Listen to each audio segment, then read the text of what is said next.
ఇక సర్పంచ్ ఎన్నికల్లో విజయాన్ని స్ఫూర్తిగా తీసుకుని మున్సిపల్ ఎన్నికల్లో బీఆర్ఎస్ అభ్యర్థులు విజయం సాధించాలన్నారు దేవరకద్ర మాజీ ఎమ్మెల్యే ఆల వెంకటేశ్వరరెడ్డి.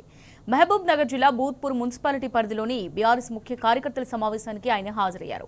ఎన్నికల్లో అనుసరించాల్సిన వ్యూహాలపై వారికి దిశానిర్దేశం చేశారు. పార్టీ గుర్తు మీద జరిగే ఎన్నికల్లో అందరూ కలిసి అభ్యర్థిని నిర్ణయించాలని ఆల వెంకటేశ్వరరెడ్డి సూచించారు.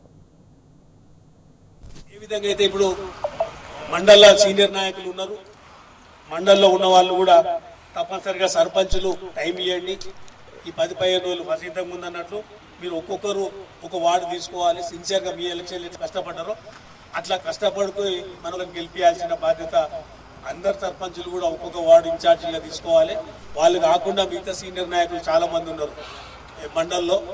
ఆ మండల నాయకులు కూడా ఎవరెవరు మేము టైం ఇస్తాం, వారం 10 రోజులు టైం ఇస్తాం అనుకున్న వాళ్ళు ఏ వార్డులో ఉంటే బాగుంటుంది అన్నది ఆలోచన చేసి ఆ విధంగా మీ అందరినీ కూడా ఈ 10 వార్డులే ఉన్నాయి కాబట్టి 10 వార్డులకు సంబంధించి అందరినీ కోఆర్డినేషన్ చేస్తానని మీ అందరికీ తెలియజేసుకుంటాను.